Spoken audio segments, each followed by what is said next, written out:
नमस्कार दोस्तों, स्वागत है आपका स्टोरी हैक्स पर, जहां हम आपको हिंदी साहित्य की बेहतरीन कहानियों से रूबरू कराते हैं। आज हम आपके लिए लेकर आए हैं मुंशी प्रेमचंद की एक प्रेरणादायक कहानी, मुक्ति मार्ग। यह कहानी हमें समाज की कुरीतियों और जीवन के गहरे अर्थों से परिचित कराती है।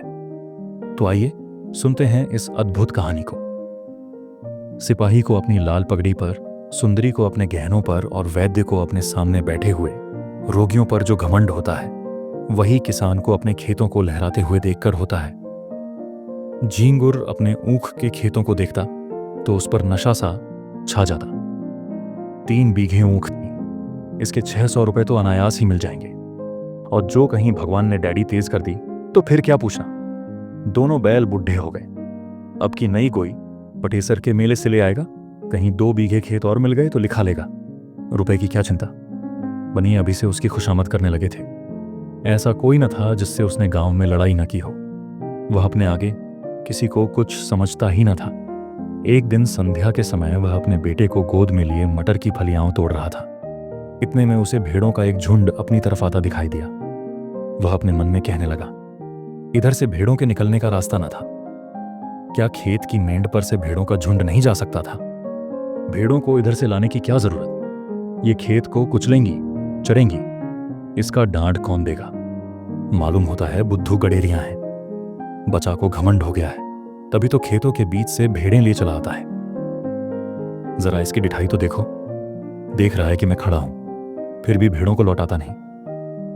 कौन मेरे साथ कभी रियायत की है कि मैं इसकी मुरव्वत करूं? अभी एक भेड़ा मोल मांगूं तो 5 ही रुपए सुनावेगा। सारी दुनिया में 4 रुपए के कंबल बिकते हैं, पर यह 5 रुपए से नीचे की बात नहीं करता। इतने में भेड़ें खेत के पास आ गईं। झींगुर ने ललकार कर कहा, अरे ये भेड़ कहां ले आते हो? बुद्धू नम्र भाव से बोला, महाथो, डांट पर से निकल जाएंगी। घूमकर जाऊंगा तो कोस भर का चक्कर पड़ेगा। झींगुर, तो तुम्हारा चक्कर बचाने के लिए मैं अपने खेत क्यों को चलवाऊं? डांड ही पर से ले जाना है तो और खेतों के डांड से क्यों नहीं ले गए? क्या मुझे कोई चूहर चमार समझ लिया है, या धन का घमंड हो गया है?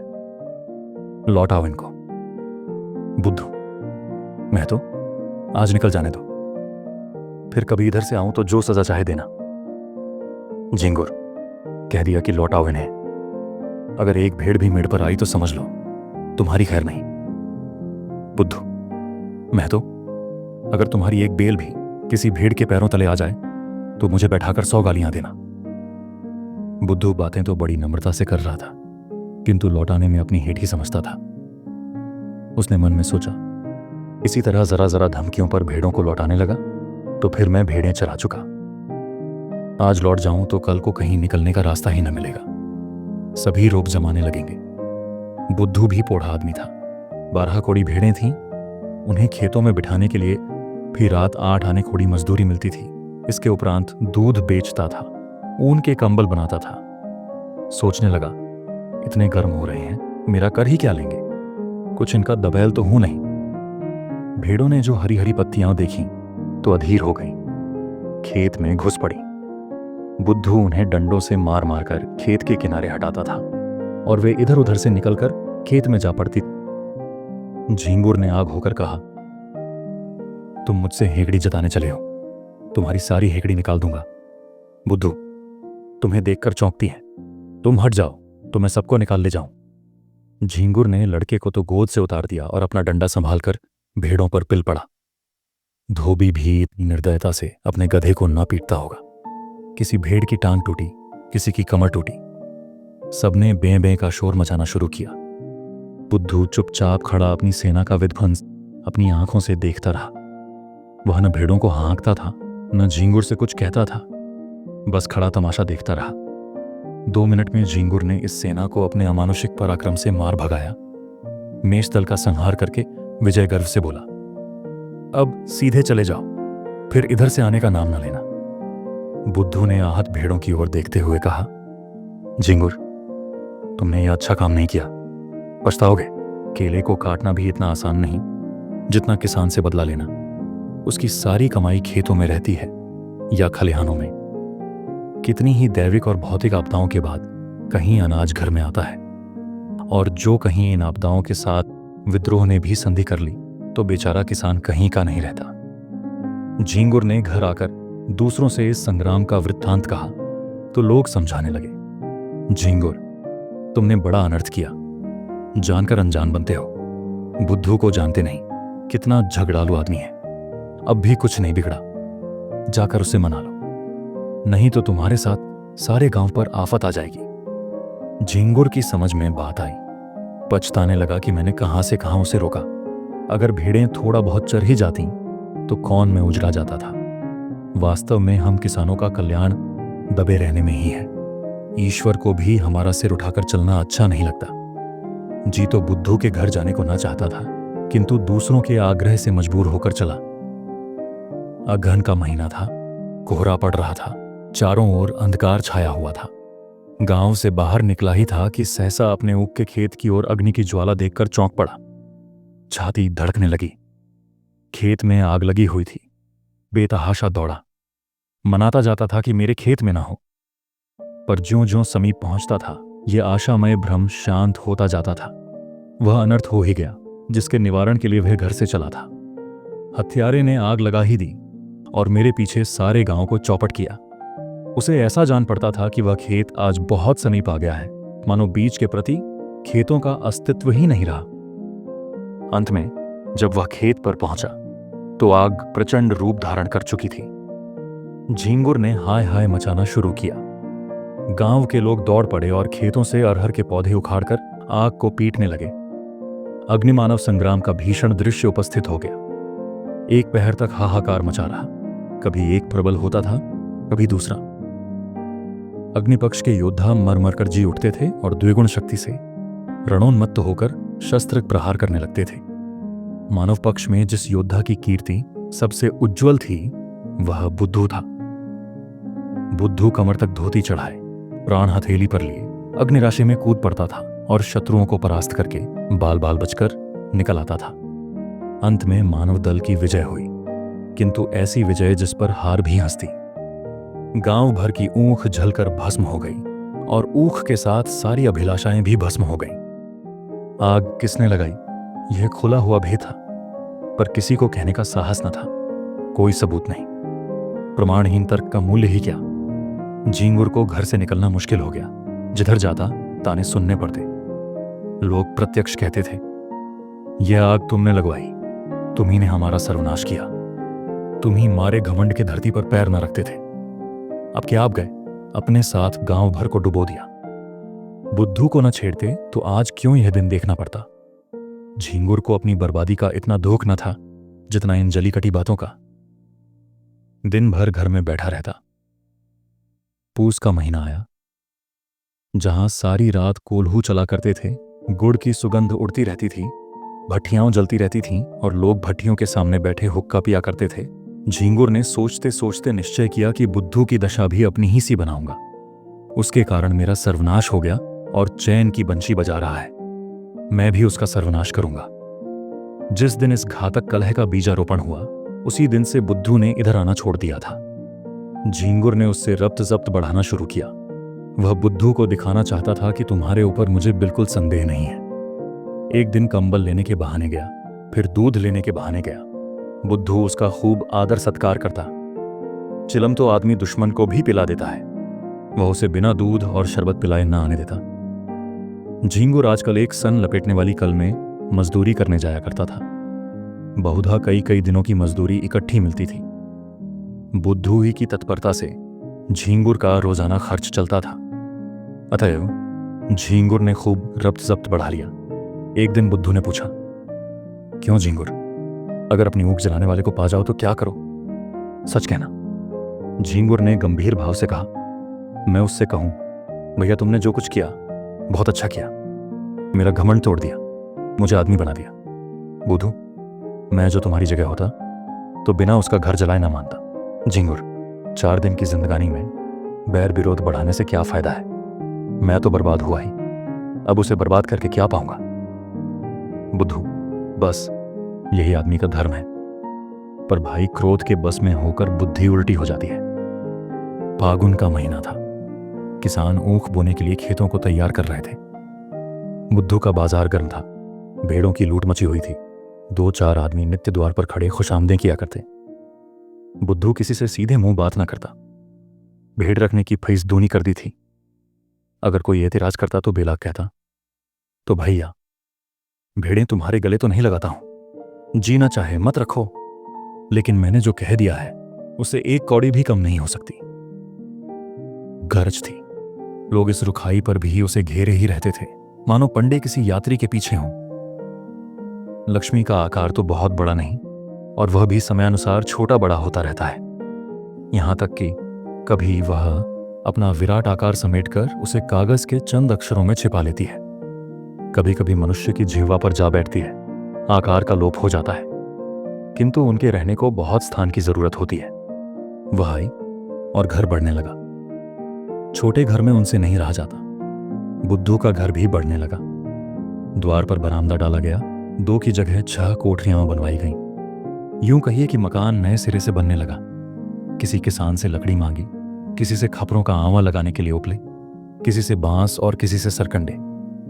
दीवार की उठवाई देनी पड़ी, वह भी नकद नहीं, भेड़ों के बच्चों के रूप में। लक्ष्मी का यह प्रताप है। सारा काम बेगार में हो गया। मुफ्त में अच्छा खासा घर तैयार हो गया।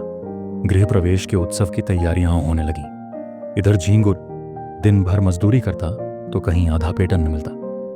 बुद्धू के घर कंचन बरस रहा था। झींगुर जलता था तो क्या बुरा करता था। यह अन्याय किससे सहा जाएगा। एक दिन वह टहलता हुआ चमारों के टोले की तरफ चला गया। हरिहर को पुकारा। हरिहर ने आकर राम राम की और चिलम भरी। दोनों पीने लगे। यहां चमारों का मुखिया बड़ा दुष्ट आदमी था। सब किसान इससे थरथर कांपते थे। सुनाई नहीं देता। हरिहर भाग के आओ, पेट के धंधे से छुट्टी ही नहीं मिलती। कहो तुम्हारी आजकल कैसी निपटी है। झींगुर, क्या निपटी है। नकटा जिया बुरे हवाल। दिन भर कल में मजदूरी करते हैं तो चूल्हा जलता है। चांदी तो आजकल बुद्धू की है, रखने को ठौर नहीं मिलता। नया घर बना, भेड़ें और ली हैं। अब गृह प्रवेश की धूम है। 7 गांव में सुपारी जाएगी। हरिहर लक्ष्मी मैया आती है तो आदमी की आंखों में सील आ जाता है, पर उसको देखो, धरती पर पैर नहीं रखता। बोलता है तो ऐंठ ही कर बोलता है। झींगुर, क्यों ना ऐंठे। इस गांव में कौन है उसकी टक्कर का। पर यार, यह नीति तो नहीं देखी जाती। भगवान दे तो सिर झुकाकर चलना चाहिए। यह नहीं कि अपने बराबर किसी को समझे ही नहीं। उसकी डींग सुनता हूं तो बदन में आग लग जाती है। कल का बनी आज का सेठ चला है हमी से अकड़ने। अभी कल लंगोटी लगाए खेतों में कौए हकाया करता था, आज उसका आसमान में दिया जलता है। हरिहर कहो तो कुछ उद्योग करो। झींगुर, क्या करोगे। इसी डर से तो वह गाय भैंस नहीं पालता। हरिहर, भेड़ें तो हैं। झींगुर, क्या बगुला मारे पकना हाथ। हरिहर, फिर तुम ही सोचो। झींगुर, ऐसी जुकुत निकालो कि फिर पनपने न पावे। इसके बाद फुस फुस करके बातें होने लगी। वह एक रहस्य है कि भलाइयों में जितना द्वेष होता है, बुराइयों में उतना ही प्रेम। विद्वान विद्वान को देखकर, साधु साधु को देखकर और कवि कवि को देखकर जलता है। एक दूसरे की सूरत नहीं देखना चाहता। पर जुआरी जुआरी को देखकर, शराबी शराबी को देखकर, चोर चोर को देखकर सहानुभूति दिखाता है, सहायता करता है। एक पंडित जी अगर अंधेरे में ठोकर खाकर गिर पड़े तो दूसरे पंडित जी उन्हें उठाने के बदले 2 ठोकरें और लगाएंगे कि वह फिर उठ ही न सके। पर एक चोर पर आफत आई देख दूसरा चोर उसकी मदद करता है। बुराई से सब घृणा करते हैं, इसलिए बुरों में परस्पर प्रेम होता है। भलाई की सारा संसार प्रशंसा करता है, इसलिए भलों से विरोध होता है। चोर को मारकर चोर क्या पाएगा। घृणा। विद्वान का अपमान करके विद्वान क्या पाएगा। यश। झींगुर और हरिहर ने सलाह कर ली। षड्यंत्र रचने की विधि सोची गई। उसका स्वरूप, समय और क्रम ठीक किया गया। झींगुर चला तो अकड़ा जाता था। मार लिया दुश्मन को, अब कहां जाता है। दूसरे दिन झींगुर काम पर जाने लगा तो पहले बुद्धू के घर पहुंचा। बुद्धू ने पूछा, क्यों आज नहीं गए क्या। झींगुर, जा तो रहा हूं, तुमसे यही कहने आया था कि मेरी बचिया को अपनी भेड़ों के साथ क्यों नहीं चरा दिया करते। बेचारी खूंटे से बंधी बंधी मरी जाती है, न घास न चारा, क्या खिलाए। बुद्धू, भैया मैं गाय भैंस नहीं रखता। चमारों को जानते हो, एक ही हत्यारे होते हैं, इसी हरिहर ने मेरी 2 गौएं मार डाली। न जाने क्या खिला देता है। तब से कान पकड़े कि अब गाय भैंस न पालूंगा। लेकिन तुम्हारी एक ही बछिया है, उसका कोई क्या करेगा? जब चाहो पहुंचा दो। ये कहकर बुद्धू अपने गृहोत्सव का सामान उसे दिखाने लगा। घी, शक्कर, मैदा, तरकारी सब मंगा रखा था। केवल सत्यनारायण की कथा की देर थी। झींगुर की आंखें खुल गईं। ऐसी तैयारी न उसने स्वयं कभी की थी और न किसी को करते देखी थी। मजदूरी करके घर लौटा तो सबसे पहला काम जो उसने किया वह अपनी बछिया को बुद्धू के घर पहुंचाना था। उसी रात को बुद्धू के यहां सत्यनारायण की कथा हुई। ब्रह्मभोज भी किया गया। सारी रात विप्रों का आगत स्वागत करते गुजरी। भेड़ों के झुंड में जाने का अवकाश ही न मिला। प्रातःकाल भोजन करके उठा ही था, क्योंकि रात का भोजन सवेरे मिला, कि एक आदमी ने आकर खबर दी, बुद्धू तुम यहां बैठे हो, उधर भेड़ों में बछिया मरी पड़ी है। भले आदमी, उसकी पगहियां भी नहीं खुली थी। बुद्धू ने सुना और मानो ठोकर लग गई। झींगुर भी भोजन करके वहीं बैठा था। बोला, हाय हाय मेरी बछिया, चलो जरा देखो तो। मैंने तो पगहियां नहीं लगाई थी, उसे भेड़ों में पहुंचाकर अपने घर चला गया। तुमने ये पगहियां कब लगा दी? बुद्धू, भगवान जाने जो मैंने उसकी पगहियां देखी भी हो। मैं तो तब से भेड़ों में गया ही नहीं। गए होगे, याद ना आती होगी। एक ब्राह्मण मरी तो भेड़ों में ही ना। दुनिया तो यही कहेगी कि बुद्धू की असावधानी से उसकी मृत्यु हुई, पगहियां किसी की हो।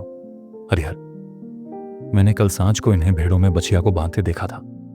बुद्धू, मुझे? हरिहर, तुम नहीं लाठी कंधे पर रखी बछिया को बांध रहे थे? बुद्धू, बड़ा सच्चा है तू। तूने मुझे बछिया को बांधते देखा था। हरिहर, तुम मुझ पर काहे बिगड़ते हो भाई? तुमने नहीं बांधी, नहीं सही। ब्राह्मण, इसका निश्चय करना होगा। गोहत्या का प्रायश्चित्त करना पड़ेगा।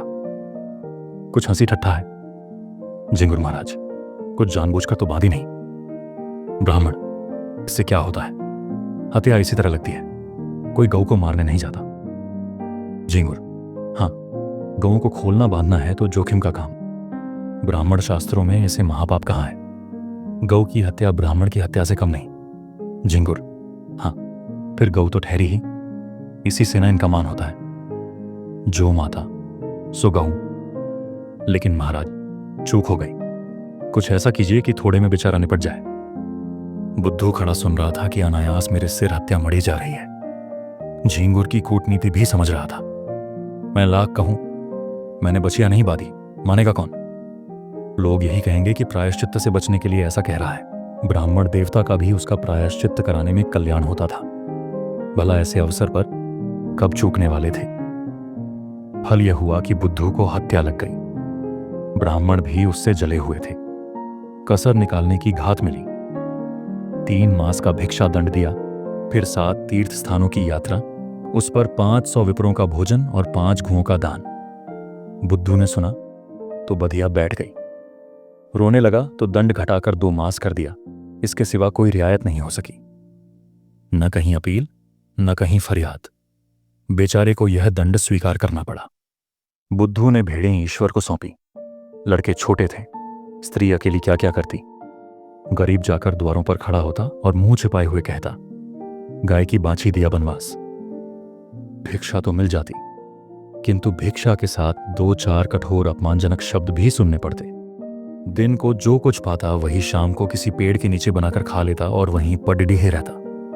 कष्ट की तो उसे परवाह न थी। भेड़ों के साथ दिन भर चलता ही था, पेड़ के नीचे सोता ही था। भोजन भी इससे कुछ ही अच्छा मिलता था, पर लज्जा थी भिक्षा मांगने की। विशेष करके जब कोई कर्कशा यह व्यंग्य कर देती थी कि रोटी कमाने का अच्छा ढंग निकाला है, तो उसे हार्दिक वेदना होती थी। पर करे क्या? 2 महीने के बाद वह घर लौटा। बाल बढ़े हुए थे, दुर्बल इतना मानो 60 वर्ष का बूढ़ा हो। तीर्थ यात्रा के लिए रुपयों का प्रबंध करना था। गडरियों को कौन महाजन कर्ज दे? भेड़ों का भरोसा क्या? कभी कभी रोग फैलता है तो रात भर में दल का दल साफ हो जाता है। उस पर जेठ का महीना, जब भेड़ों से कोई आमदनी होने की आशा नहीं। एक तेली राजी भी हुआ तो 2 रुपए ब्याज पर। 8 महीने में ब्याज मूल के बराबर हो जाएगा। यहां कर्ज लेने की हिम्मत न पड़ी। इधर 2 महीनों में कितनी ही भेड़ें चोरी चली गई थीं। लड़के चराने ले जाते थे। दूसरे गांव वाले चुपके से 1-2 भेड़ें किसी खेत या घर में छिपा देते और पीछे मारकर खा जाते। लड़के बेचारे एक तो पकड़ न सकते और जो देख भी लेते तो लड़ें क्यों कर। सारा गांव एक हो जाता। 1 महीने में तो भेड़ें आधी भी न रहेंगी। बड़ी विकट समस्या थी। विवश होकर बुद्धू ने एक पूछड़ को बुलाया और सब भेड़ें उसके हाथ बेच डाली। 500 रुपए हाथ लगे। उसमें से 200 रुपए लेकर तीर्थ यात्रा करने गया। शेष रुपए ब्रह्मभोज आदि के लिए छोड़ गया।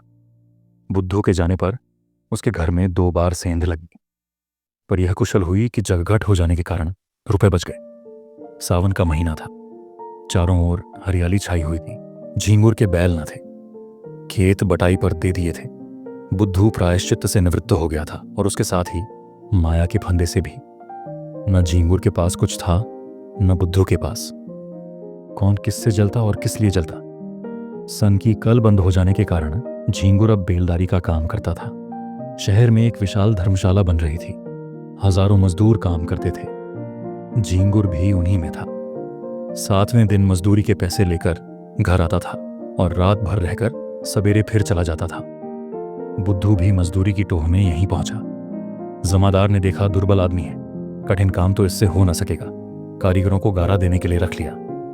बुद्धू सिर पर तसला रखे गारा लेने गया तो झींगुर को देखा। राम राम हुई।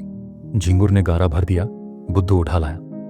दिन भर दोनों चुपचाप अपना अपना काम करते रहे। संध्या समय झींगुर ने पूछा, कुछ बनाओगे ना? बुद्धू, नहीं तो खाऊंगा क्या? झींगुर, मैं तो 1 जून चबैना कर लेता हूं। इस जून सत्तू पर काट देता हूं। कौन झंझट करे। बुद्धू, इधर उधर लकड़ियां पड़ी हुई हैं, बटोर लाओ। आटा मैं घर से लेता आया हूं, घर ही पिसवा लिया था। यहां तो बड़ा महंगा मिलता है। इसी पत्थर की चट्टान पर आटा गूंधे लेता हूं। तुम तो मेरा बनाया खाओगे नहीं, इसलिए तुम ही रोटियां सेंको, मैं बना दूंगा। झींगुर, तवा भी तो नहीं है? बुद्धू, तवे बहुत है, यही गारे का तसला मांझे लेता हूं। आग जली, आटा गूंधा गया। झींगुर ने कच्ची पक्की रोटियां बनाई, बुद्धू पानी लाया। दोनों ने लाल मिर्च और नमक से रोटियां खाई। फिर चिलम भरी गई। दोनों आदमी पत्थर की सिलों पर लेटे और चिलम पीने लगे। बुद्धू ने कहा, तुम्हारी ऊख में आग मैंने लगाई थी। झींगुर ने विनोद के भाव से कहा, जानता हूं। थोड़ी देर बाद झींगुर बोला, बछिया मैंने ही बांधी थी और हरिहर ने उसे कुछ खिला दिया था। बुद्धू ने भी वैसे ही भाव से कहा, जानता हूं। फिर दोनों सो गए। तो दोस्तों, ये थी मुंशी प्रेमचंद की कहानी मुक्ति मार्ग। क्या आपको ये कहानी पसंद आई? इसमें कौन सा पहलू आपको सबसे ज्यादा प्रभावित कर गया? हमें कमेंट में जरूर बताइए। अगर आपको हमारा प्रयास अच्छा लगा हो तो वीडियो को लाइक करें, चैनल को सब्सक्राइब करें और अगली कहानी के लिए जुड़े रहें स्टोरी हैक्स के साथ। मिलते हैं अगली कहानी में। तब तक के लिए धन्यवाद।